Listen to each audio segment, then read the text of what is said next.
Haging pagawas nga situational report number 2 it City Disaster Risk Reduction and Management Council sa DRMC ang lokal nga pamunuan ng syudad ng Borongan ang alas 4 kalup Martes Mayo 5 kasumpay na hitabo nga magnitude 6 nga linog gabungtan San Julia na probinsya ng Sinirangan Samar ang mga banda alas 2:09 kalupan Lunes Mayo 4, 2026 ginsasabi ang situational report ang initial nga danyos nga na-report ang infrastruktura inpadayon ang gindudumarang assessment at City Engineering Office sugod ang bag-o nga multi-purpose hall nga ng DPWH Eastern Samar District Engineering Office sa Barangay Alang-Alang, Barangay Hall, Dicker Center Elementary School ug Health Center sa Barangay Kanhaway, Borongan City Hall ug CDRMO Command Center sa Barangay E, Dicker Center Elementary School Evacuation Center sa Barangay Pipilitan, Dicker Center sa Barangay Pinanagan, ang Borongan City Airport sa Barangay Punta Maria, Covered Court sa Barangay Suhutan, Chapel, Barangay Hall, Daycare Center, Evacuation Center, Rural Health Unit,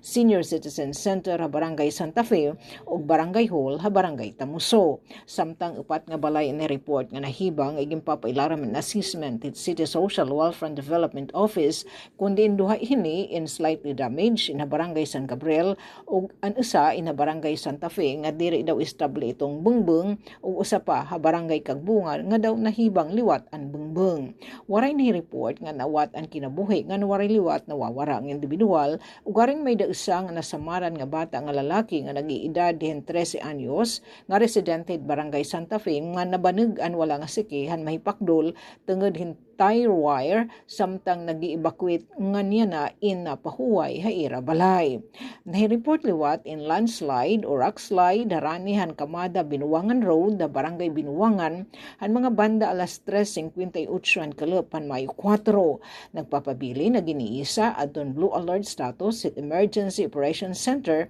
nga nagpapadayon iton balidasyon at damage report. Para sa Bagong Pilipinas, Aberia, Radyo Pilipinas, Radyo Publiko, Borongan.